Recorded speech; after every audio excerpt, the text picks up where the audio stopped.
উজনি নামনিমুখী যাত্ৰীৰ বাবে স্বস্তিৰ খবৰ। কাজিৰঙাৰ মাজেৰে যাত্ৰাত কৰিবলৈ 4 ঘণ্টা যাত্ৰা কৰিব নালাগে। 1 ঘণ্টাতে পাৰ হ'ব পাৰিব কাজিৰঙা ৰাষ্ট্ৰীয় উদ্যান। কিছু উন্নত হোৱাৰ লগে লগে আচলতে কাজিৰঙা ৰাষ্ট্ৰীয় উদ্যানৰ যান বাহন চলাৰ ক্ষেত্ৰত যিসমূহ আচলতে নিয়ম আছিলে নিয়মসমূহ কিছু শিথিল কৰা দেখিবলৈ পোৱা গৈছে আৰু ইতিমধ্যে মুখ্যমন্ত্ৰীগৰাকীয়ে টুইটযোগে প্ৰকাশ কৰিছে যিসমূহ আচলতে গধুৰ যান বাহন আছে গধুৰ যান বাহনসমূহ এস্কৰ্ট যোগেদি নিয়ম নীতিৰ মাজেৰে কাজিৰঙা ৰাষ্ট্ৰীয় উদ্যান পাৰ হ'ব পাৰিব আৰু যিসমূহ আচলতে সৰু যান বাহন আছে তেওঁলোকৰ সম্পূৰ্ণ নিয়ম নীতি মানি কিন্তু আজিৰ পৰা কাজিৰঙা ৰাষ্ট্ৰীয় উদ্যানৰ মাজেৰে যাব পাৰিব। বছৰটোৰ প্ৰথমটো প্ৰলয়ংকৰী বানত বিধ্বস্ত হ'ল কাজিৰঙাৰ কেইবাটাও অঞ্চল। এই পৰিপ্ৰেক্ষিতত চৰকাৰে আৰোপ কৰিছিল যাতায়াতৰ ক্ষেত্ৰত কিছু নিষেধাজ্ঞা।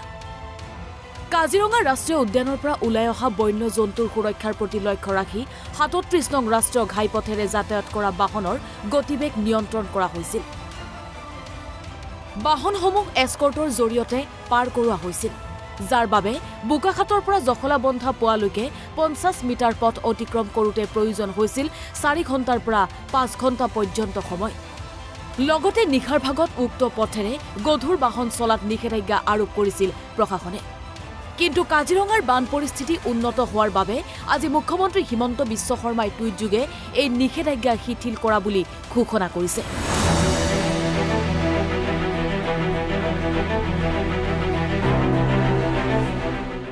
আজিৰে পৰা স্বাভাৱিকভাৱে চলাচল কৰিব পাৰিব বাহনসমূহ। লঘু বাহন আৰু বাছৰ ক্ষেত্ৰত প্ৰযোজ্য হ'ব এই নিয়ম। কিন্তু গধুৰ বাহনৰ ক্ষেত্ৰত একেই থাকিব নিৰ্দেশনা। এস্কৰ্ট অবিহনে পাৰ হ'ব নোৱাৰিব গধুৰ বাহন। মুখ্যমন্ত্ৰীৰ এই টুইটৰ পাছতেই কাজিৰঙাৰ মাজেৰে নিয়মিত যাতায়াত কৰা যাত্ৰী আৰু বাহনৰ চালকসকলে সন্তুষ্টি প্ৰকাশ কৰিছে। এইকেইদিন আজি অলপ ভাল লাগিছে, কাৰণ কি এইকেইদিনটো যি জাম হৈছে আজি অকণমান ধৰি লওক খুলি দিয়াৰ কাৰণে সুবিধা এটা হৈছে আৰু আমি সদায় অহা যোৱা কৰোঁ। বঢ়িয়া, এতিয়া ভাল সুবিধা হৈছে। নহ'লেতো বহুত হেৰি হৈছিলে, এতিয়া কিন্তু সুবিধাটো বহুত ভাল হৈছে। কেইদিনমান আগত গুৱাহাটী যাওঁতে আৰু বা আহোঁতে আমি বহুতো অসুবিধাৰ সন্মুখীন হৈছোঁ, কিন্তু আমি মানৱ শ্ৰেষ্ঠ, আমি জীৱ শ্ৰেষ্ঠ যদি আমি সেই জীৱকুলৰ প্ৰতি আমি মানুহে চিন্তা কৰাটো নিতান্ত প্ৰয়োজন আছে আৰু আমাৰ নৈতিক দায়িত্ব বুলি আমি ভাবোঁ। আৰু যেতিয়া যান জঁট এতিয়া শিথিল কৰা হৈছে তাৰ বাবে আমি চৰকাৰক ধন্যবাদ জনাইছোঁ। এই নিৰ্দেশনাৰ বাবে বিগত প্ৰায় এপষেক ধৰি নুমলীগড়ৰ পৰা জখলাবন্ধালৈকে দুয়ো দিশে তীব্ৰ যান জঁটৰ সৃষ্টি হৈছিল। এই নিষেধাজ্ঞা শিথিলকৰণৰ পাছত যান জঁটো বহু পৰিমাণে লাঘৱ হ'ব। আনহাতে বন বিভাগৰ এনে কনভয় নিয়মত অতিষ্ঠ হৈছে উজনিৰ পৰা নামনিমুৱা হোৱা বহু যাত্ৰী। সাধাৰণ যাত্ৰীৰ অভিযোগ, মুখ্যমন্ত্ৰীৰ টুইটক অৱজ্ঞা কৰিছে কাজিৰঙাৰ বন বিভাগে। অৱশ্যে এই শিথিলতাৰ বাবে মুখ্যমন্ত্ৰীক ধন্যবাদ জ্ঞাপন কৰিছে যাত্ৰীসকলে। এতিয়া আমি মুখ্যমন্ত্ৰীক ধন্যবাদ জনাইছো ৰাস্তাটো মুকলি কৰি দিয়াৰ কাৰণে। এতিয়া বন বিভাগে যে এইটো কাম কৰিছে, সেইটো কাম কৰাৰ কাৰণে আমি খুব দুখিত হৈ আছো। এই কেই কিলোমিটাৰ ৰাস্তাত আমি 3 ঘণ্টাৰ পৰা ইমানেই কষ্ট কৰি আছো সেই বাচ্চা লৈ পেলাই, তাৰমানে সহ্যৰ বাহিৰ হৈ গৈছে। এইটো প্ৰট'কল ফ'ল' কৰিছে কিজানি, এতিয়া গম পোৱা নাই, আগফালে গ'লেহে গম পাম। সেইদিনাখন ঘূৰি আহোঁতেও একেই বন্ধই আছিলে এনেকুৱা।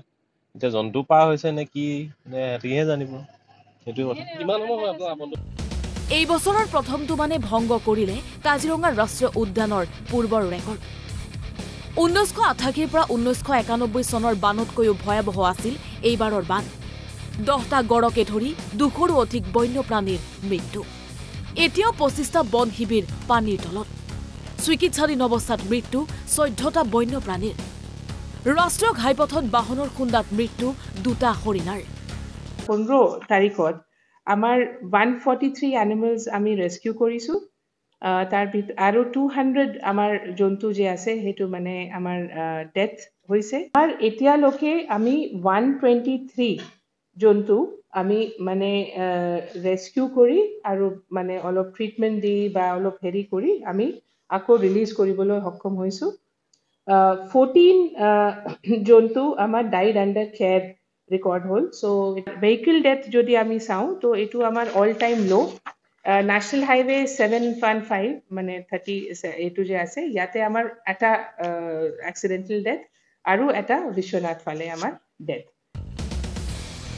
বানপানী কমি অহাত শিবিৰলৈ উভতি আহিছে বনকৰ্মীসকলো।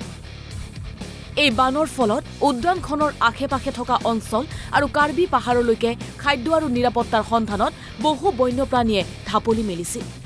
এতিয়া জলস্তৰ হ্ৰাস পোৱাত বন্যপ্ৰাণীসমূহো পাহাৰৰ পৰা নামি আহিছে।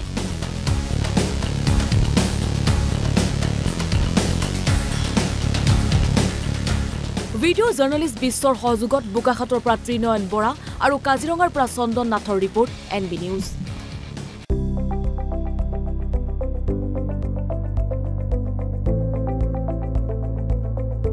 NB নিউজ সহজ সৰল ভাষাত নৱভাৰতৰ কথা।